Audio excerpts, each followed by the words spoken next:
Dans ce contexte, notre priorité absolue, depuis le début des opérations, c'est la sécurité des Françaises et des Français dans la région. Je veux d'ailleurs commencer par rendre hommage aux agents du ministère de l'Europe et des Affaires étrangères qui exercent leur mission, qui servent dans des conditions extrêmement difficiles. Cette nuit encore, à Tel Aviv, une frappe a été menée à quelques dizaines de mètres de l'ambassade de France. Et plusieurs logements d'agents ont été endommagés ces derniers jours. Certains pays ont décidé d'évacuer leurs dispositifs diplomatiques. Ce n'est pas le choix que nous avons fait, parce que c'est l'honneur des agents du ministère de l'Europe et des Affaires étrangères que d'accompagner les communautés françaises en Israël comme en Iran dans la période éprouvante qu'elles traversent. Pour la deuxième fois cette semaine, je viens de présider une réunion de crise en format interministériel avec l'ensemble des ambassades, consulats et services de l'État concernés. Avec une priorité absolue, assurer la sécurité de nos ressortissants en Israël et en Iran et dans la région, et mettre en place des solutions adaptées à chacun. Conformément aux orientations du Conseil de sécurité et de défense nationale, convoqué hier par le président de la République, j'ai pris les décisions suivantes. En Iran, tous les Français qui souhaitent quitter le pays et qui ne se sont pas encore fait connaître auprès de nos services sont invités à se signaler dès que possible à notre ambassade. Le passage est possible sans visa vers l'Arménie et la Turquie dont les frontières sont ouvertes. Les personnes s'étant signalées et ne pouvant pas gagner la frontière arménienne ou la frontière turque par leurs propres moyens seront acheminées par convoi d'ici la fin de semaine. Des équipes sont déployées ce jour aux deux frontières, la frontière turque et la frontière arménienne, pour accueillir nos ressortissants et faciliter les éventuelles démarches consulaires. Ils seront ensuite invités à rejoindre les aéroports turcs ou arméniens où les espaces aériens sont ouverts et des vols commerciaux sont assurés pour regagner le territoire français. En Israël, j'appelle tous nos compatriotes à la plus grande prudence, à se conformer aux consignes de sécurité des autorités locales relayées par les réseaux sociaux de notre ambassade et de nos consulats. Les Français qui souhaitent rentrer en France peuvent continuer à le faire en gagnant par la route la Jordanie et l'Égypte, pays depuis lesquels des vols continuent d'être opérés, notamment à Amman en Jordanie et Sharm el-Sheikh en Égypte. Des équipes sont déployées ce jour aux deux frontières pour accueillir nos ressortissants et faciliter leurs éventuelles démarches consulaires. Des bus seront mis en place dès demain matin pour acheminer nos ressortissants du point de frontière avec la Jordanie ou avec l'Égypte vers les aéroports d'Amman et de Sharm el-Sheikh. Un vol sera affrété au départ d'Amman d'ici la fin de semaine en fonction de l'ouverture des points de passage pour faciliter le retour des Français de passage, les personnes vulnérables ou dans une situation d'urgence qui se sont signalés à nous. Les personnes les plus en difficulté seront accompagnées pour parvenir jusqu'à la frontière jordanienne. J'ai demandé au centre de crise et de soutien, en lien avec le ministère des Armées, d'évaluer la possibilité logistique, les délais et les risques associés à une solution de sortie du territoire israélien par la voie maritime, ainsi que sa sécurisation, et de m'en faire rapport d'ici ce soir. Ces dispositifs seront évidemment ajustés en fonction de l'évaluation de la situation. Les numéros d'urgence mis en place depuis le 13 juin restent accessibles à toute heure. Ils sont affichés sur le site de nos ambassades et de nos consulats. Nos équipes sont pleinement mobilisées pour accompagner nos ressortissants et trouver une solution adaptée à chacun. Je salue la mobilisation des parlementaires et des élus des Français de l'étranger dans la période. Dans cette situation, la voix de la France est claire. C'est la paix et la sécurité pour tous. Et cette position repose sur un double refus. Le refus de voir Gaza occupée, la Cisjordanie colonisée, le Hamas continuer à détenir les otages dans les tunnels de Gaza et l'aide humanitaire bloquée à l'entrée de Gaza avec une population affamée. Et c'est pourquoi, même si nous avons dû la reporter pour des raisons logistiques et sécuritaires, nous restons déterminés à tenir la conférence des Nations Unies pour la solution à 2 États qui a engagé une dynamique désormais inarrêtable qui doit nous conduire dans un mouvement collectif à reconnaître l'État de Palestine. Le deuxième refus, c'est celui d'un Iran nucléaire qui fait peser un danger existentiel sur Israël, sur la région, mais aussi sur l'Europe. C'est un problème que l'on ne peut régler que par la négociation, comme nous l'avons fait il y a 10 ans. La négociation reste encore aujourd'hui la seule manière d'aboutir à un retour en arrière durable du programme nucléaire et balistique iranien. C'est pourquoi nous appelons, comme le président de la République l'a fait, à la retenue, à la désescalade et à l'arrêt des frappes des 2 côtés.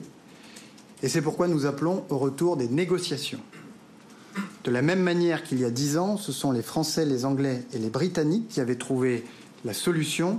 Nous nous tenons prêts à apporter notre compétence, notre expérience sur ce sujet et notre constance pour mener les discussions avec les parties prenantes. Je vous remercie et suis à votre disposition pour toute question. Bonjour Monsieur le Ministre, Martin Baumer, France Info Télé. Ce matin, l'ambassadeur israélien en France dit que les avions américains sont prêts sur ordre de leur président. De quelles informations disposez-vous, en tout cas vous, au niveau des intentions américaines?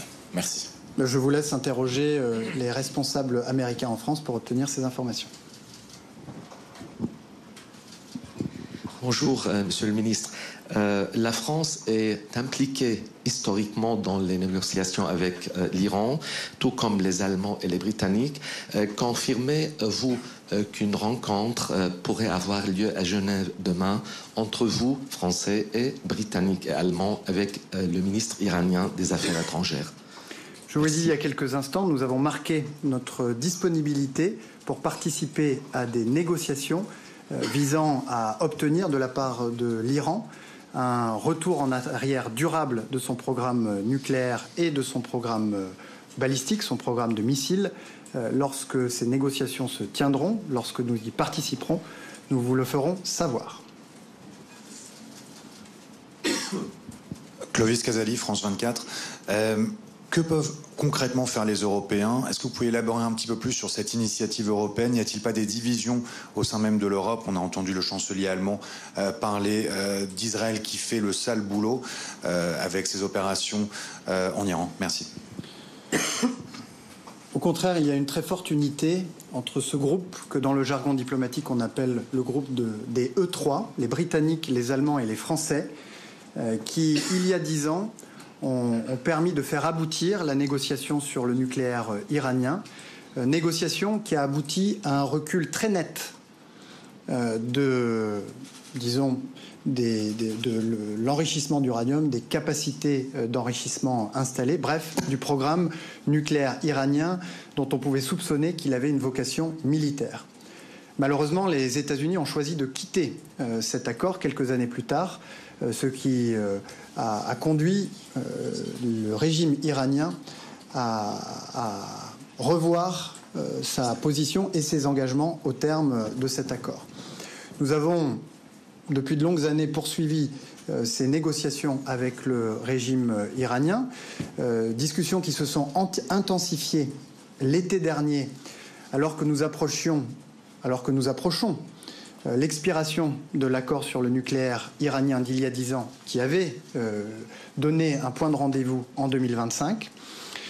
Nous avons bien informé les négociateurs américains qui avaient ouvert une ligne de contact avec les Iraniens sur l'importance cruciale, vitale pour nous d'obtenir un vrai retour en arrière durable du programme nucléaire, mais de même que nous cherchions à obtenir, pour tout accord, des garanties sur le programme balistique ainsi que sur les activités de déstabilisation du régime iranien.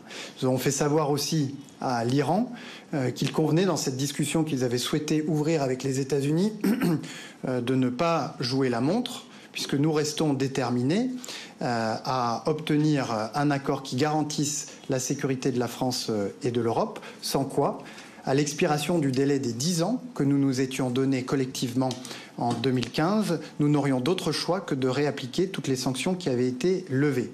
Dans ce contexte, et dans le contexte nouveau provoqué par les opérations militaires en cours, nous nous tenons prêts, comme nous l'avons fait ces derniers mois et ces dernières années, à présenter une formule permettant de garantir les intérêts de sécurité d'Israël, de la région et de l'Europe, qui concerne à la fois le programme nucléaire iranien, son programme balistique, mais aussi ses activités de déstabilisation régionale. Et je le dis, dans ces discussions qui pourraient s'ouvrir, nous apporterons notre expérience, notre connaissance fine de ces 3 sujets et notre constance dans notre résolution à trouver une solution, si je puis dire, définitive à ces questions pour créer les conditions de la paix et de la stabilité durable dans la région.